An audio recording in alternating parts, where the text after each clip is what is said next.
오늘은 에베소 교회의 3대 기질과 사랑이라는 제목을 가지고 원칙, 지성, 인내의 기질이라는 내용으로 하나님 앞에 은혜를 구하고자 합니다.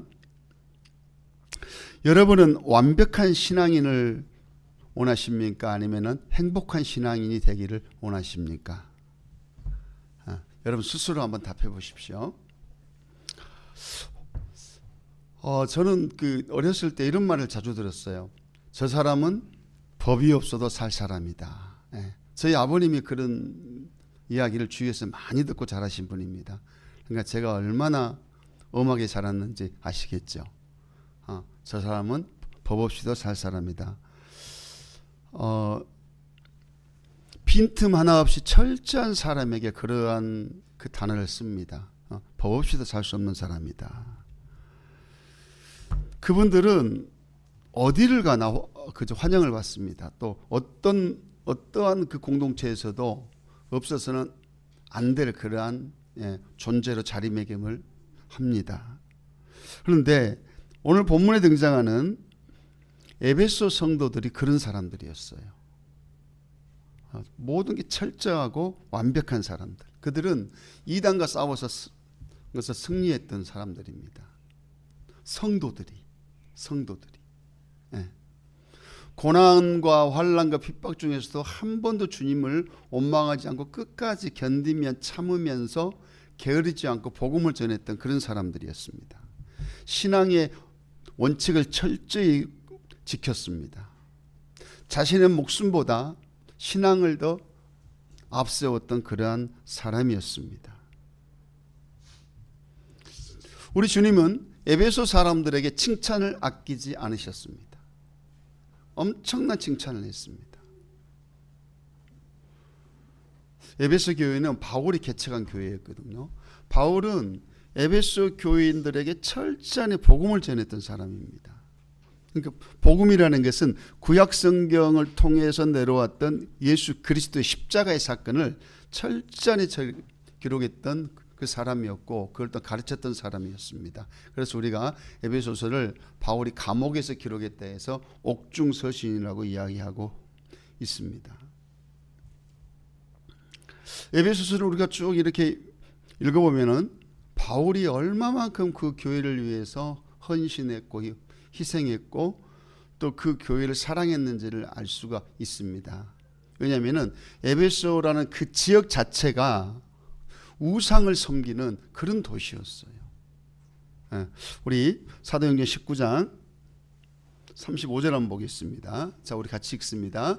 서기장이 무리를 진영시켜 이르되 에베소 사람들아, 에베소 시가 큰 아데미아 제우스에게서 내려온 우상의 된 줄을 누가 알지 못하느냐. 아데미아 제우스, 고대의 뭡니까? 우상 아닙니까? 아데스와 제우스를 섬기는 그런 도시였습니다. 뿐만 아니라 사도행전 14장 11절에서 12절 보겠습니다. 자, 우리 같이 읽습니다. 무리가 바울이 한 일을 보고 루기오니아 방언으로 소리질러 이르되 신들이 사람의 형상으로 우리 가운데 내려오셨다 하여 바나바는 제우스라 하고 바울은 그 중에 말하는 자이므로 헤르메스라 하더라. 저게 무슨 말이냐면은 바울과 바나바가 에베소에서 복음을 전하면서 안진뱅이를 이렇게 세웠어요. 안진뱅이를 이렇게 세우니까 그곳에 있는 모든 사람들이 야, 신이 지금 우리에게 강림했다. 그래서 바나바를 제우스 신이라고 이렇게 칭하고 바울을 헤르메스라고 이렇게 칭합니다. 그만큼 에베소라는 그 지역은 우상 숭배를 똘똘똘똘 뭉쳐 있었어요. 그리고 황제 숭배 사상이 그들을 또한 뒤엎고 있었고요. 뿐만 아니라 여러 가지 혼합 종교들이 그 지역을 꽉 붙잡고 있었습니다. 에베소의 경제의 그 중심이 바로 황제 숭배 사상이었고 이방신을 섬기는 거였어요. 황제 숭배 사상을 잘 할 때 그들에게는 엄청난 경제적인 부가 있었고 엄청난 삶의 질이 높아지는 그러한 것들이 있었습니다. 그만큼 그 지역에는 우상으로 뒤덮여 있는 그러한 지역이었습니다. 이러한 곳에 바나바와 바울이 복음을 전했으니까 얼마나 철저하게 이방 신들의 잘못됨을 하나하나 따지면서 복음의 우월성을 그들에게 전했겠습니까? 오늘 우리 본말씀 보겠습니다. 요한계시록 2장 2절에서 3절입니다. 자, 우리 같이 읽습니다. 내가 네 행위와 수고와 네 인내를 알고 또 악한 자들 용납하지 아니한 것과 자칭 사도라 하되 아닌 자들을 시험하여 그의 거짓된 것을 내가 드러낸 것과 또 내가 참고 내 이름을 위하여 견디고 게으르지 아니하는 것을 아노라. 아주 그 예수님은 에베소 교회를 칭찬하는데 니네들 정말 복음을 위해서 수고했다 한마디를 하지 않고 그들이 했던 행위에 대해서 구체적으로 설명합니다. 네 행위와 수고와 네 인내를 내가 안다. 너희들이 얼마나 참고 견딘지를 내가 안다. 그리고 자칭 사도라고 칭했던 그 거짓 사도들을 너희들이 분별하기 위해서 얼마나 노력한지를 내가 다 안다. 그리고 너희들이 참고 견디면서 또 게으르지 아니하고 내 복음을 얼마나 전했는지 내가 다 알고 있다. 구체적으로 상세하게 디테일하게 그 성도들을 칭찬하는 그 모습을 볼 수가 있습니다. 그런데 그렇게 칭찬했던 그 주님이 한 말씀을 딱 곁들입니다. 2장 4절 볼게요. 자, 같이 읽습니다. 그러나 너를 책망할 것이나니 너의 처음 사랑을 버렸느니라. 너희들 정말 잘했다. 그런데 너희들의 첫사랑이 어디 가버렸어. 처음 사랑이 사라져버렸어 하면서 그들을 책망하고 있다는 사실입니다. 주님은 에베소 교인들의 그 뛰어난 신앙생활, 자신들의 믿음을 지키기 위해서 어떠한 이단들과도 타협하지 않고 그들의 잘못됨을 선포했던 그들의 신앙을 칭찬하면서도 너희들이 그렇게 살다 보니까 사랑이 없구나. 그래서 사랑을 회복하기를 소망하고 있습니다. 어디에서부터 뭐가 잘못됐는지 회개하고 네의 행위를 고쳐라는 것입니다. 그러면은 에베소 성도들이 어떠한 그 신앙의 원칙을 가지고 있었기 때문에 저런 칭찬을 또한 들었으며 또한 그 원칙 때문에 사랑을 잃어버렸다고 말씀하는데 그들이 어떠한 원칙을 가지고 있었는지 첫 번째는 철저한 신앙의 원칙을 사수하는 그러한 기질을 그들은 가지고 있었습니다. 에베소서 요한계시록 다시 봅니다. 2장 2절. 자, 우리 같이 읽습니다. 내가 네 행위와 수고와 네 인내를 알고 또 악한 것들 용납하지 아니한 것과 자칭 사도라 하되 아닌 자들을 시험하여 그의 거짓된 것을 네가 드러낸 것과. 악한 자들을 용납하지 아니한다는 것은 악한 자들이 침범할 수 있는 틈을 주지 않았다는 거예요. 복음의 틀, 복음의 원칙을 철저히 지키는 그러한 믿음의 삶을 살았다는 것입니다. 저기에서 보면은 악한 자들이라는 것은 두 가지를 이렇게 말씀하고 있는데요. 첫 번째가 뭐냐면은 자칭 사도라 하는 자들. 그 당시에는 우리처럼 성경책이 딱 세팅되지 않았어요. 구약 성경만 있었어요. 그리고 모든 서신자들은 편지로 다 주어졌기 때문에 사도 바울만 그 사도냐? 나도 사도다. 내가 예수다. 하는 그런 사람들이 굉장히 많았습니다. 왜냐? 성경이 세팅이 안 돼 있으니까 서로가 자기들의 가르침을 막 주장하는 거예요. 서로가. 그러다 보니까 자칭 사도, 자칭 예수, 자칭 목사 이런 사람들이 너무 많았다는 것입니다. 한마디로 말해서 혼탁해요. 뭐가 진리인지 뭐가 거짓인지 분별할 수 있는 길이 없어요.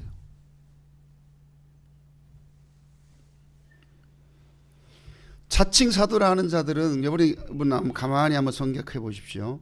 그들이 내가 자칭 사도라 하면서 교회에 침범한 이유가 뭐겠습니까? 교회를 파괴하기 위한 이단들입니다. 황제 숭배 사상을 교회 가운데 접목시키려 하고 제우스와 아담의 신상의 그런 것들, 그 풍요의 신들을 교회에 접목시키려고 사람들의 말초신경을 살살살살 건드려서 복음을 떠나게 하는 그러한 자들이라는 것입니다. 먹고 사는 문제를 가지고 그들에게 계속 접근하는, 그러면서 하나님은 그런 분이 아니야. 어떤 막연한 자신들의 생각 속에 있는 하나님, 자신들이 생활하면서 어떤 상식적으로 접근할 수 있는 그런 하나님에 대해서 계속 설파하는 거예요. 계속 설파하는 거예요. 그러나 에베소 교회 성도들은 철저히 사도 바울에게 배웠던 복음을 사수하기 위해서, 그 원칙을 떠나지 않기 위해서 그들을 시험했다는 거예요. 그리고 그들의 가르침이 진짜인지 거짓인지 그거를 분별했다는 거예요. 그들을 시험하고 분별했다는 것은 그들은 전혀 감정적으로 행동하지 않았다는 것입니다. 그들의 이야기도 다 듣고 사도 바울의 어떤 그런 가르침과 두 개를 쫙 비교하는 거예요. 뭐가 진짜 복음인가? 왜냐? 그 복음을 판가름할 수 있는 어떤 잣대가 없어요. 그런데 구약 성경만 딱 세팅이 되지 신약 성경이 없잖아요. 예수 그리스도 십자가에 대한 사건들이 구약에만 내용이 있지 신약의 그 어떤 것들이 세팅이 안 돼 있으니까 구약을 통해서 배웠던 그 내용들, 사도 바울을 통해서 배웠던 그 내용들, 그리고 또 사도 바울을 통해서 들었던 예수 그리스도 십자가의 그 사건들과 그것을 일치시키고 또 자칭 사도라고 하는 그 사람들이 가르쳤던 그런 내용들을 다 듣고 매칭을 시켜 딱 보니까 거짓 사도가 판단이 되는 거예요. 아, 네 무조건 잘못돼서, 이게 아니에요. 그 복음이 아니야. 이게 아니에요. 그만큼 에베소 교회 성도들은 사도 바울의 가르침을 뼛속 깊숙이 새겼다는 것입니다. 복음에 대해서 그들은 끝까지 사수했다는 것입니다. 또한 뿐만 아니라 2장 6절 볼게요. 자, 우리 같이 읽습니다. 오직 네게 이것이 있으니 네가 니골라 당의 행위를 미워하는도다. 나도 이것을 미워하노라. 저기에서 니골라 당이라는 것은 어떤 당이냐면 육신은 약하니까 육신을 철저히 폐기하는, 육신을 철저히 자기 마음대로 해도 상관없는 그러한 그 당이 바로 니골라 당입니다. 니골라 당은 도덕과 윤리를 폐기하자는 거예요. 우리 육신이 약하니까 그럴 수밖에 없어. 우리는 먹고 살기 위해서 황제도 숭배해야 되고, 먹고 살기 위해서 제우스 아담의 그 신전에 가서 우리가 경배도 해야 되고, 그래야만 우리가 잘 먹고 잘 살잖아. 세상과 타협하는 거예요. 세상의 소리에 귀를 기울이면서 에이 이거 잠깐만 그래도 되지 뭐, 하나님 다 용서하셔 라는 그런 것들입니다. 세상과 타협하지 않는 원칙주의자들, 원칙주의의 기질을 가지고 있었던 사람들이 바로 에베소 교회 성도들이었다는 사실입니다. 성경에 그 대표적인 그 인물이 있습니다. 다니엘입니다. 우리 다니엘서 1장 8절 볼게요. 자, 우리 같이 읽습니다. 다니엘은 뜻을 정하여 왕의 음식과 그가 마시는 포도주로 자기를 더럽히지 아니하리라 하고 자기를 더럽히지 아니하도록 환관장에게 구하니. 뜻을 정했다는 겁니다. 어떤 뜻입니까? 나는 내 신앙을 더럽히지 아니하리라. 나는 내 믿음을 세상과 타협하지 아니하리라. 먹고 사는 문제 때문에 내가 비굴하지 아니하리라. 철저히 내 믿음의 길을 가리라. 그 뜻을 정했어요. 그 뜻이 뭡니까? 왕의 음식과 그가 마시는 포도주로 자기를 더럽히지 아니하리라. 고대 근동 지방에서는 왕이 먹는 음식은 모두가 다 신전에서 가서 바치고 난 다음에 먹는 음식들이에요. 그래서 우리나라에도 제사 지내는 음식은 먹어야 되냐 말아야 되냐 가지고 굉장히 논쟁이 참 심했지 않습니까? 다니엘은 안 먹겠다는 거예요. 금식하겠다는 거예요. 먹지 않고 자신의 신앙을 지키겠다는 겁니다. 세상의 유혹 앞에 아니오라고 그가 대답하고 있습니다. 세상과 타협하지 않겠다는 것입니다.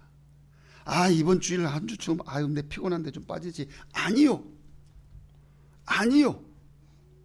야, 네 이거만 눈 감아줘. 그러면 네게 몇 천만 원 생겨. 아니요라는 것입니다. 그게 뜻을 정하는 것이고, 그게 성도의 삶이고, 그게 믿음의 길을 가는 자들의 원칙이라는 것입니다. 사랑하는 성도 여러분, 저와 여러분도 이런 현장에 직면할 때가 참 많습니다. 특히나 목사가 그런 현장에 직면할 때 너무 많습니다. 어떤 집사님이 와가지고 목사님은 막 이야기를 합니다. 가만히 들어보면 그 길로 가면 죄의 길이야. 근데 목사가 마음이 약해가지고 그렇게라도 먹고 살아야 되죠. 예, 하나님께서도 다 아실 겁니다. 제가 그렇게 상담했던 게 후회가 됐어요. 아니요, 집사님. 여기에서 한번 결단을 내리십시오. 여기에서 한번 주께 보이십시오. 라는 그러한 그 상담들이 필요한데, 예. 우리가 이 세상을 살아갈 때 세상의 타협과 세속주의의 어떤 물결이 내게 밀려올 때에 아니요라고 결단하는 그런 은혜가 있으시기를 주의 이름으로 간절히 축복합니다. 두 번째로, 에베소 성도들의 그 기질은 지성의 기질입니다. 팩트 사실을 체크하고 난 다음에 어떠한 일을 결단했다는 겁니다. 요한계시록 2장 2절입니다. 자, 우리 다시 한번 읽습니다. 시작. 내가 네 행위와 수고와 인내를 알고 또 악한 자들을 용납하지 아니한 것과 자칭 사도라 하되 아닌 자들을 시험하여 그의 거짓된 것을 네가 드러낸 것과. 냉철한 통찰력이라는 말이 있습니다. 냉철한 분별력. 거짓 사도들을 분별할 수 있는 냉철함이죠. 이 지성의 기질이라는 것은요, 우리가 긴 인생을 살아가는데 참으로 필요합니다. 꼭 어떤 믿음의 생활뿐만이 아닙니다. 우리가 살아가는 이 세상에는 합리적이고 상식적인 그 어떤 틀에서 그 문제를 해결할 수 있는 일이 대부분입니다. 어떤 상식적으로 그 일들을 그냥 접근하면 그 답이 나와요. 그런 것들이 참 대부분이에요. 그러나 진리와 거짓을 분별하는 데 있어서는 상식으로 되지 않습니다. 문제의 내용을 정확하게 파악하고 그 내용에 대한 답을 얻기 위해서는 나에게 지성이 있어야 돼요. 지성의 그 기질, 지성의 캐릭터가 나에게 있어야 한다는 것입니다. 특히나 요즘에는 있잖아요. 유튜브, SNS. 그거를 통해서 막 들어오는 썸네일들, 쇼츠들. 너무 자극적이고 너무 도발적이지 않습니까? 지금 우리나라에 지금 독포수처럼 지금 번져 있는 게 있어요. 저는 그런 어떤 현수막을 볼 때마다 마음이 너무 좀 복잡해져요.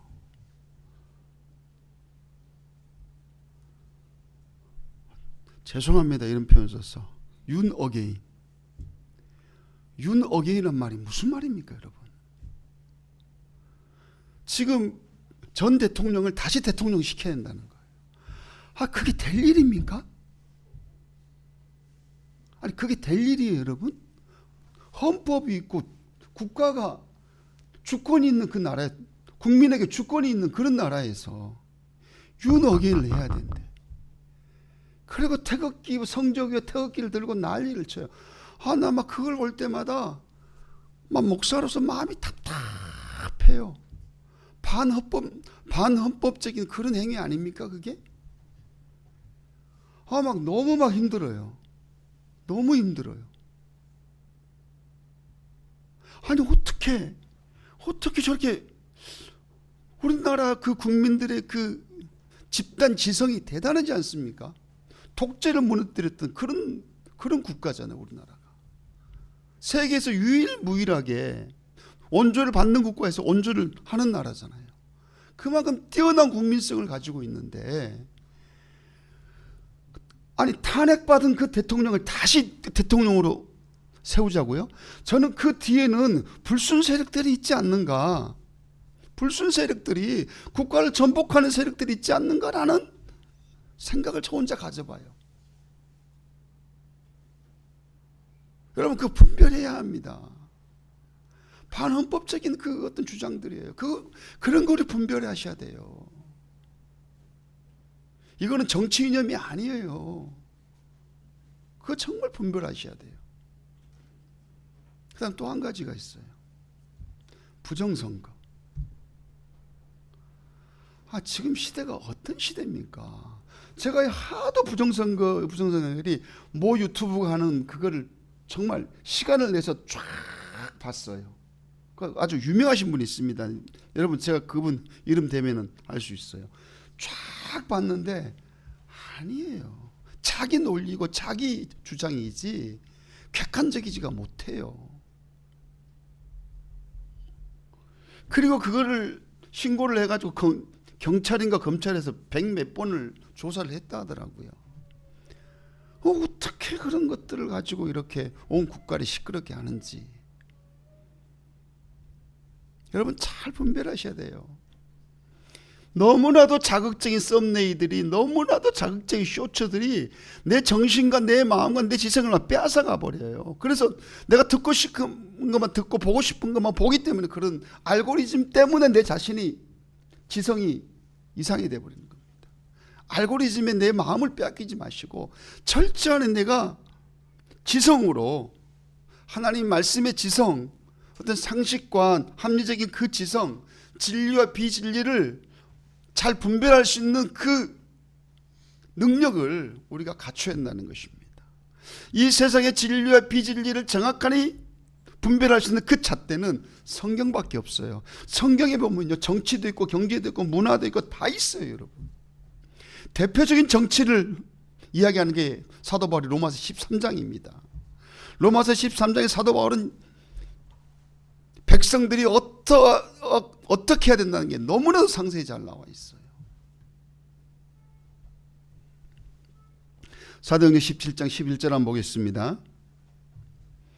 자, 우리 같이 읽습니다.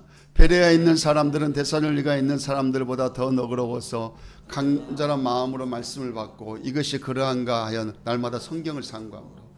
목사의 말이라고 100% 순종하지 마세요, 여러분. 저는 정말 청년 때 맹종을 했어요. 그래서 요 뭡니까, 요 뭐예요? 생각이 안 나네. 결혼할 때 끼는 거 있잖아요. 결혼 반지. 생각이 안 났어. 결혼 반지.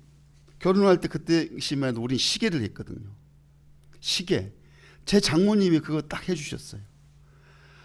중국 성교해야 된다. 그래서 반지를 바치십시오. 시계를 빼가지고 다 바쳤어요. 물론 하나님께서 그 광경을 아름답게 보신 줄 믿습니다. 아멘. 저희 시대 때는 목사 말이라면 무조건 맹종했어요. 무조건 맹종했어요. 그러지 마세요.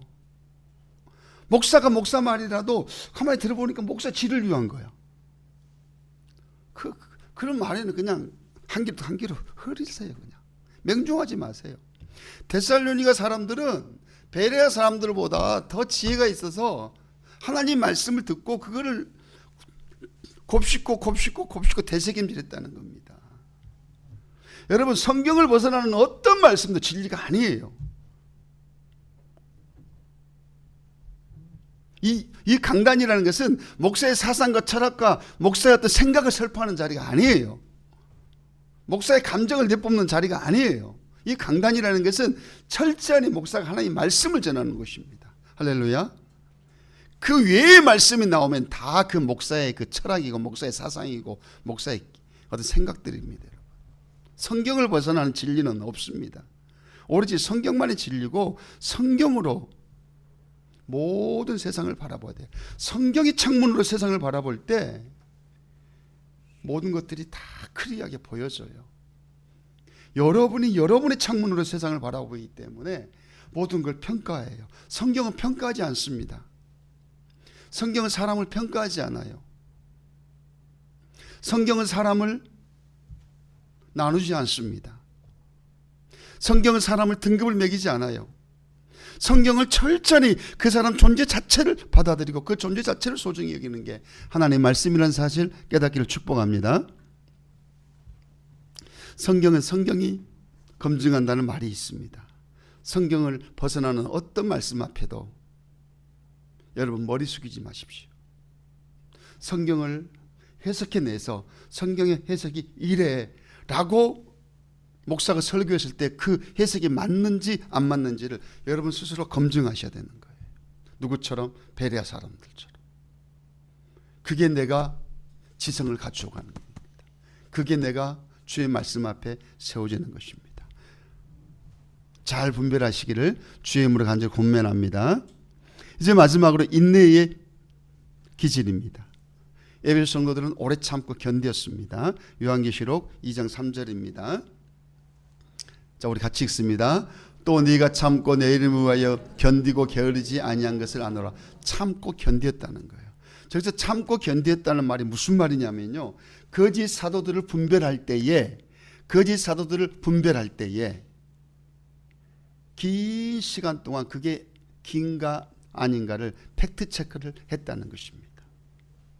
자, 보세요. 거짓 사도들이 그 교회에 침범해가지고 하나님의 말씀을 전하면서 먹고 사는 문제를 가지고 황제 숭배 사상을 가지고 아담의 신전이나 이러한 것들을 그들이 주장했을 때 그들이 불쑥 들어가서 했을까요? 그렇지 않습니다. 신현리에 가면 제 선배 목사 한 분이 계십니다. 그분은 27에 신현리 약 77년인가 아니 87년인가 신현리가 논밭으로 가득할 때 그때는 그 시골이었다 합니다. 그곳에 가서 천막을 쳐놓고 교회를 시작해서 건물을 크게 지었습니다. 그런데 그곳에 어떤 한 장로님의 그 부인 권사님이 신천지에 포섭이 돼가지고 이 권사님이 완전 신천지로 딱 무장을 했어요. 그러면서 어느 날부터 이 권사님이 너무나 교회 충성을 하시더래요. 너무나 봉사 잘하고 성김도 잘하고 성도들을 잘 아우리고 그렇게 했던 시간이 1년 반. 그러면서 하루는 그 목사님 새벽기도를 하고 있는데 A4 용지에다가 15가지를 쫙 적어왔더래요. 이대로 목사님 교회를 운영해 주십시오. 그렇지 않으면 제가 교회를 나가겠습니다. 가만히 보니까 신천지예요. 그 다음 주일날 이 목사님 당회를 열어서 그 권사를 치리했습니다. 교회를 못 나오게 했습니다. 그런데 여기저기에서 그 권사님에게 포섭되었던 모든 성도들 다 함께 다 나가버렸어요. 하루아침에 교회가 13명으로 줄어버렸습니다. 300몇 명 있던 교회가. 에베소 교회에 침투했던 거짓 사도들도 똑같았을 겁니다. 똑같았을 겁니다. 그들의 성도들의 마음을 다 삽니다. 밥도 사주고 그 집안에 필요한 거 다 갖다 주고 그러면서 복음을 전파했을 겁니다. 그러면서 자기들의 그 사상을 전파했을 겁니다. 그러면 그 목사처럼 회의를 열어가지고 딱 이렇게 했으면 에베소 교회도 무너졌을 겁니다. 그렇지 않았다는 거예요. 오래 참고 견뎠다는 거예요. 뭐 하면서 그 사람들의 가르침이 맞는가 틀리는가를 오래 참고 분별했다는 겁니다. 그럼 그걸로 끝났을까요? 아니겠죠. 그 어떤 내부에서도 네가 옳다 내가 옳다 아니야 그거 틀렸어 그거 맞아 하면서 얼마나 내부적인 갈등이 심했겠습니까? 그러나 그걸 잘 아우렀다는 거예요. 우리 함께 가자. 내가 보니까 이게 틀린 것 같다. 내가 보니까 이거는 맞는 것 같다. 우리 함께 가자 하면서 감정을 드러내지 않고 인간의 생각을 드러내지 않고 성경의 팩트적인 사실만을 가지고 그들이 철저히 냉철한 어떤 분석과 판단력으로 그 진리를 분별해냈다는 사실입니다. 그러면서도 게으르지 아니했다. 저 말씀은 복음을 전했다는 거예요. 자신들의 교회의 그 문제가 산적했지만은 우리가 이 문제에만 우리가 매달리다 보면은 우리가 이 문제 속에 파묻힐 수가 있다. 또 한편으로 복음을 전하자. 그러면서 한쪽에서는 복음 전하고 또 한쪽에서는 그 일을 해나가면서 쌍두마차로 교회를 이끌어 갔다는 것입니다. 사랑하는 성도 여러분, 여러분 삶 속에 어떤 문제가 있을 때 그 문제에만 함몰되지 마십시오. 또 다른 세상으로 나아갈 때에 그 문제가 문제처럼 보이지 않을 때가 있습니다. 그런데 우리는 그 문제에만 집착할 때가 너무 많아요. 그러다 보니까 내 생각이 좁아지고 내 마음이 좁아져 걷잡을 수 없는 길로 갈 때가 너무나도 많다는 사실입니다. 이 모든 내적인 문제를 성도들이 일심단결함으로 해서 그 교회를 지켜냈습니다. 이게 바로 인내의 기질입니다. 오래 참고 견디면서 서로가 의논하는 거예요. 네 마음대로 해라, 내 마음대로 해라. 이게 아니라는 겁니다. 우리 가정에서도 마찬가지 아닙니까? 네 생각이 옳다, 내 생각이 옳다. 네가 그때 아니니까 네가 그러는 거야. 안 그랬다는 것입니다. 그래가지고는 우리의 문제가 해결되지 않습니다. 하나하나 차근차근 문제를 바라보았다는 사실입니다. 그들은 신앙을 지키고자 하는 원칙의 기질이 있었고 지성의 기질이 있었고 인내의 기질이, 이러한 세 기질이 있다 보니까 냉철해졌어요. 어떤 냉철함이 있습니다.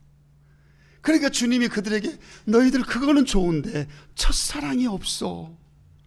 너무 메말라 있어. 너희들이 너무 사람들을 그렇게 분별하고 정죄해. 그러니 첫사랑을 회복해라는 것입니다.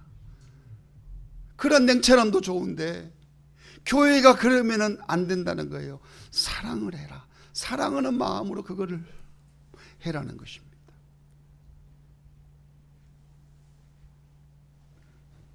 요한복음 8장 11절 보겠습니다. 10절 11절. 자, 우리 같이 읽습니다. 예수께서 일어나사 여자 외에 아무도 없는 것을 보시고 이르시되 여자의 너를 고발하던 그들이 어디 있느냐? 너를 정죄한 자가 없느냐? 대답하되 주여 없나이다. 예수께서 이르시되 나도 너를 정죄하지 아니하노니 가서 다시는 죄를 범하지 말라. 참 저는 저 말씀 볼 때마다 너무 참 가슴이 찡할 때가 많습니다. 현장에서 돌로 맞아 죽어야 될 여자입니다. 근데 주님 말씀하십니다. 나도 너를 정죄하지 아니하노라. 그게 무슨 말씀입니까?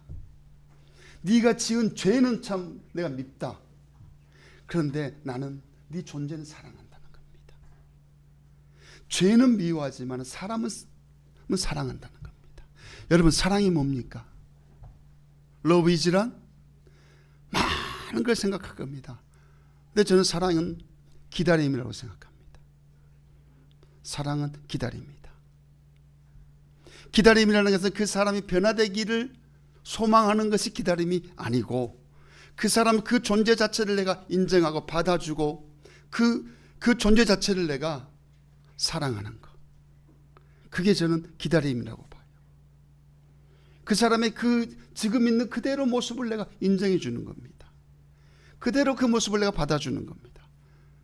그 기다림인 겁니다. 예수님은 지금 에베소 교회에게 너희들에게 그런 모습이 다 사라져 버렸구나. 너희들이 죄는 미워하되 그 사람들은 사랑이라는 것입니다. 사랑하는 성도 여러분, 우리 주위에 나의 신앙을 앗아가기 위해서 수많은 사람들이 내게 몰려옵니다. 그때마다 그 사람들이 내 신앙을 빼앗아가려고 하는 그 행위와 그 어떤 말 앞에서는 스탑, 아니오라고 여러분들이 선포하십시오. 그러나 그 사람만큼은 아니오가 아니라 그 사람만큼은 포용해주고 인정해주고 기다려주는 그러한 넉넉한 성도들이 되시기를 주의 이름으로 간절히 축복합니다. 우리 하나님 앞에 찬양 드리겠습니다. 내 모습 이대로.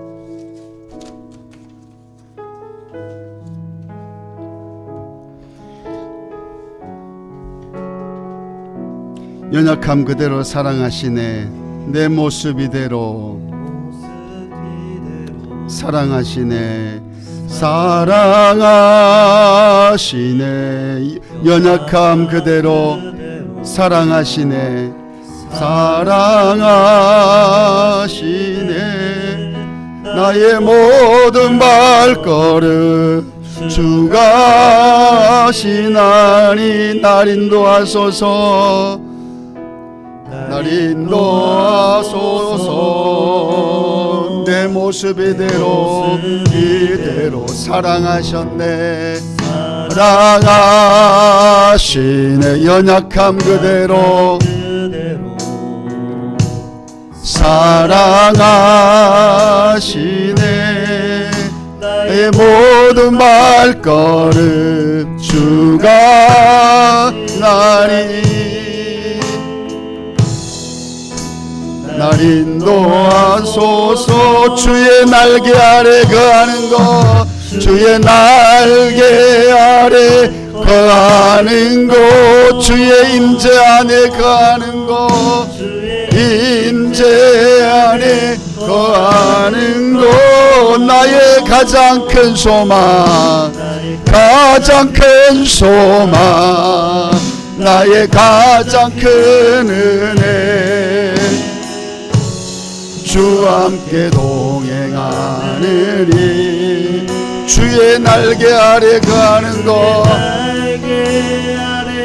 거하는 것 주의 임재 안에 거하는 것 임재 안에 거하는 것 나의 가장 큰 소망 나의 가장 큰 은혜 주와 함께 동행하느니 사랑하는 성도 여러분 그렇습니다. 죄는 미워하십시오. 원칙을 지키십시오. 그리고 성경에 대한 지성 말씀에 대한 지성을 높이십시오. 그리고 인내하십시오. 그 위에 사랑을 더하십시오. 그 위에 사랑을 더할 수 있는 것은 죄를 미워하고 그 사람을 내가 받아주는 겁니다. 그게 사랑입니다. 그 사람을 인정해 주는 겁니다. 그 사람 있는 모습 그대로 받아주는 겁니다. 가늠했던 그 여인 돌로 맞아 죽어야 됩니다. 그런데 주님 말씀합니다. 나도 너를 정죄하지 아니하노니 나도 너를 정죄하지 아니하노니 죄를 짓지 말아다오. 나는 그 죄를 미워하는 것이 너를 미워하는 것이 아니란다. 그 주님의 마음이 여러분의 마음이 되시기를 주의 이름으로 축복합니다. 우리 다 같이 주 앞에 기도하시겠습니다. 사랑해 주님 감사합니다. 우리가 신앙의 원칙을 갖기를 원합니다. 세상의 유혹과 타협 앞에 아니오라고 말하기를 원합니다. 지성을 높이기를 원합니다. 오래 참고 인내하기를 소망합니다. 그러나 주여 그 사람을 정죄하지 않기 원합니다. 그 사람을 정죄하지 않기 원합니다. 그 사람을 정죄하지 아니하고 그 사람의 죄를 미워하기를 소망합니다. 은혜를 더하여 주시옵소서. 죄를 멀리하는 자들이 되게 하여 주시옵소서. 오로지 주님만을 의지하는 자들이 되게 하여 주시옵소서. 은총을 베풀어 주시옵소서. 주여 주여 주여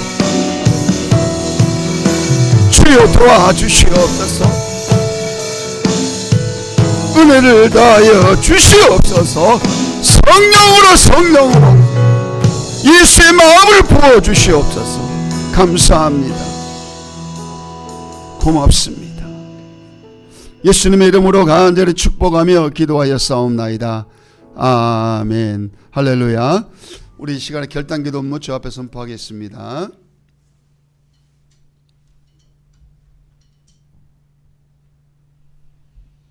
자, 우리 같이 읽습니다. 결단기도문. 거룩하신 하나님 아버지, 오늘 에베소 교회를 향한 주님의 말씀을 통해 우리의 신앙의 모습을 돌아보게 하시니 감사합니다.